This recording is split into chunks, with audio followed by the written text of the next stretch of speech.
بسم اللہ الرحمن الرحیم۔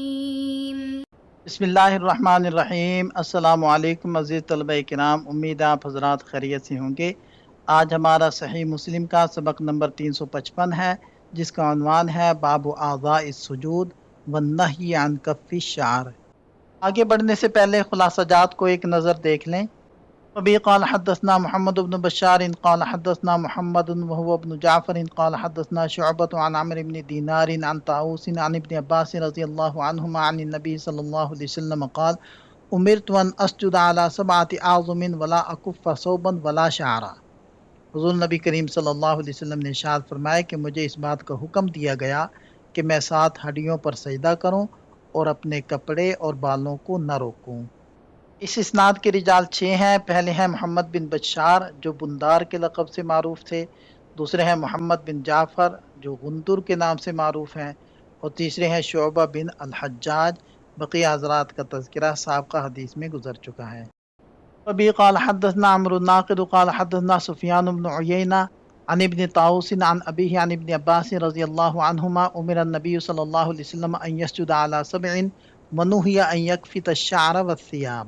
حضرت ابن عباس رضی اللہ عنہما سے روایت ہے کہ نبی پاک صلی اللہ علیہ وسلم کو 7 اعضاء پر سجدہ کرنے کا حکم دیا گیا اور کپڑے اور بال سمیٹنے کی ممانعت کر دی گئی۔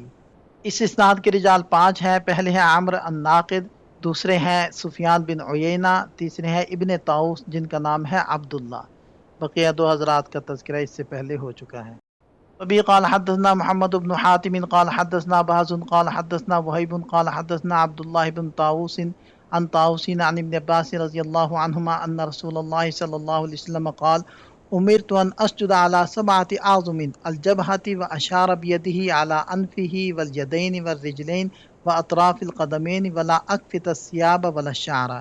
حضرت ابن عباس رضی اللہ عنہما سے روایت ہے کہ نبی پاک صلی اللہ علیہ وسلم نے ارشاد فرمایا مجھے حکم دیا گیا ہے کہ 7 ہڈیوں پر سجدہ کروں، پیشانی پر، ناک کی طرف ہاتھ مبارک سے اشارہ فرمایا، دونوں ہاتھوں پر، دونوں گھٹنے اور دونوں پاؤں کی انگلیوں پر، اور مجھے حکم دیا گیا کہ کپڑے اور بال دوران نماز نہ سمیٹوں۔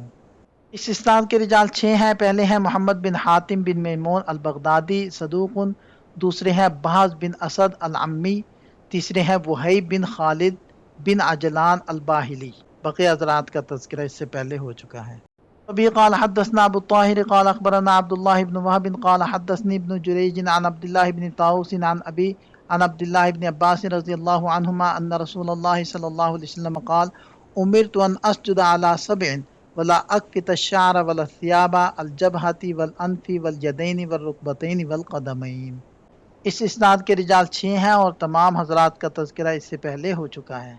وبه قال حدثنا قتيبة بن سعيد قال حدثنا بكر وهو ابن مضر عن ابن الهادي عن محمد بن إبراهيم عن عامر بن سعد عن العباس بن عبد المطلب رضي الله عنه أنه سمع رسول الله صلى الله عليه وسلم يقول إذا سجد العبد سجد معه 7 أطراف وجهه وكفاه وركبتاه وقدماه۔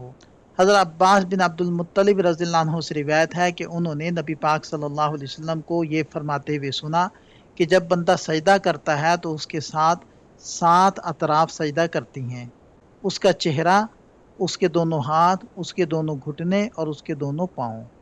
اس اسناد کے رجال 6 ہیں۔ پہلے ہیں قتیبہ بن سعید الثقفی ثقۃ ثبت، دوسرے ہیں بکر بن مضر بن محمد بن حکیم ثقۃ ثبت، تیسرے ہیں ابن الہاد جن کا نام ہے یزید بن عبداللہ بن اسامہ ثقۃ مکثر، چوتھے ہیں محمد بن ابراہیم بن الحارث ثقۃ، اور پانچویں ہیں عامر بن سعد، اور چھٹے ہیں حضرت عباس بن عبد المطلب رضی اللہ عنہ، مشہور صحابی ہیں۔ 32 ہجری کے اندر ان کی وفات ہوئی، اس وقت ان کی عمر 88 برس تھی۔ یہاں سے اس حدیث کی تخریج کو ذکر کیا جا رہا ہے۔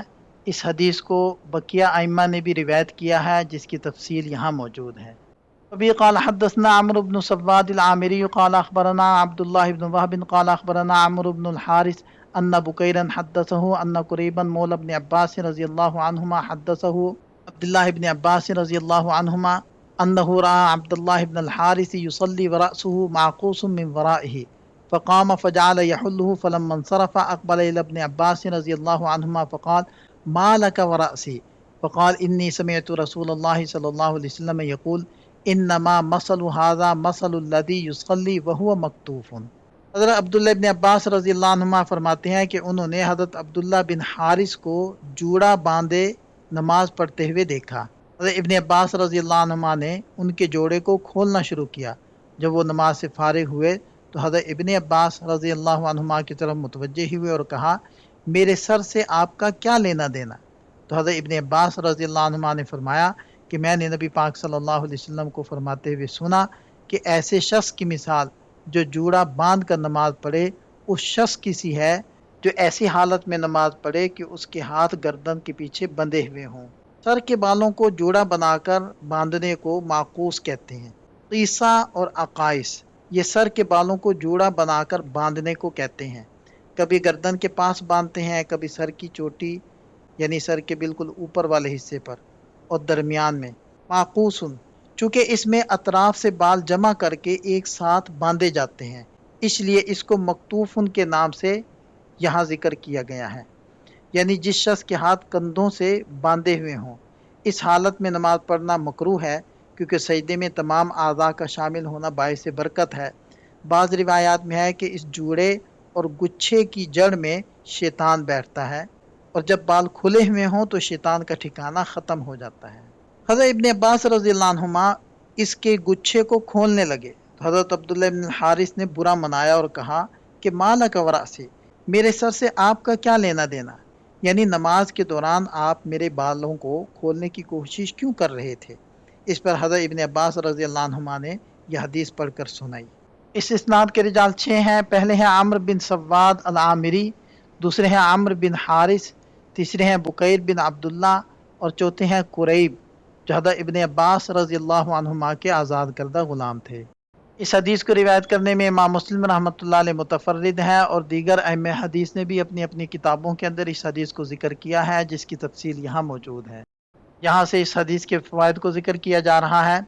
इस हदीस का बुनियादी फ़ायदा यह है कि इसमें बंधे हुए बालों के साथ सजदा करने की मुमानात वाज़े की गई है, यानी शरीयत को ये बात नापसंद है कि नमाजी अपने बालों का जूड़ा बनाकर या उन्हें गांठ लगाकर सजदा करे, क्योंकि सजदे का असल हुस्न इसी में है कि इंसान के आज़ा के साथ उसके बाल और कपड़े भी अल्लाह के हुजूर सजदा रेज़ हों। दूसरा इंतहाई अहम फ़ायदा अमर बिल मारूफ और नही अनिल मुनकर के अजीम उसूल से मुताल्लिक है। ये वाक़या हमें सिखाता है कि अगर कोई शरई गलती या खिलाफ सुन्नत काम सामने आए तो इसकी इस्लाह में बिला वजह ताख़ीर नहीं करनी चाहिए, खा वो शख्स नमाज ही की हालत में क्यों ना हो। बिल्कुल इसी तरह जैसे हज़रत अब्दुल्लाह इब्न अब्बास रज़ियल्लाहु अन्हुमा ने उस शख्स की नमाज से फारिग होने का इंतज़ार नहीं किया, बल्कि दौरान नमाज ही आगे बढ़कर उसके बाल खोल दिए और सुन्नत के मुताबिक उसकी अमली इस्लाह फरमा दी। तीसरा फ़ायदा उलमा ने यह अख़ज़ किया है कि जिस तरह किसी सरी हराम काम पर टोकना और रोकना ज़रूरी है, इसी तरह अगर कोई शख्स मकरूह काम कर रहा हो तो इस पर भी इसे रोका जाएगा। अलबत्ता शारे ने इल्मी दियानतदारी का मुज़ाहरा करते हुए आगे वफ़ीह नज़रुन कहकर ये भी वाज़े कर दिया कि बाद मुहक्किकीन के नज़दीक इस उसूल को बिल्कुल हराम के दर्जे में रख कर सख्ती करने में कलाम है और इस पर मज़ीद गौर व फ़िक्र की गुंजाइश मौजूद है। चौथा फ़ायदा हाथ के ज़रिए अमली इस्लाह की तरगीब है। इस वाक़े से साबित होता है कि अगर इंसान इस्तिताअत रखता हो और फितना पैदा होने का डर ना हो तो वो सिर्फ ज़ुबानी मना करने की बजाय अपने हाथ से इस गलती की इस्लाह करे।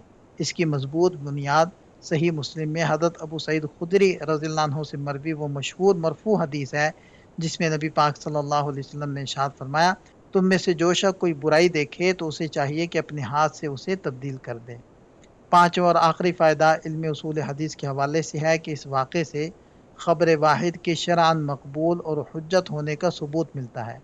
ख़बर वाहिद से मुराद वो हदीस है जिसके रावी तवातुर की हद तक ना पहुँचे हों। चूँकि हज़रत इब्न अब्बास रज़ियल्लाहु अन्हुमा ने तन्हा एक हदीस सुनाकर उस नमाज़ी की तसल्ली करवाई, इससे साबित हुआ कि शरई अहकाम में सिक़ा रावी की ख़बर वाहिद बिल्कुल काबिल कबूल है। यहाँ उर्दू के अंदर हमने चंद स्लाइडें तैयार की हैं, आप इनको देखकर भी इस हदीस के मतलब को अच्छे तरीके से समझ सकते हैं। क्योंकि ये उर्दू में है और आप आसानी से इसका मतलब समझ सकते हैं, इसलिए हमने इनको सिर्फ दिखाने पर इक्तिफ़ा किया है। ये इन अहादीस से हासिल होने वाले चंद फ़वाइद हैं। یہاں ہمارا سبق مکمل ہو جاتا ہے۔ ایک نظر خلاصے کو دیکھ لیں۔ یہ سبق سے متعلق چند سوالات ہیں، ان کے جواب تحریر کریں۔ ملتے ہیں نئے سبق کے ساتھ۔ اللہ تعالیٰ ہم سب کا حامی و ناصر ہو۔ دعاؤں میں یاد رکھیے گا۔ السلام علیکم۔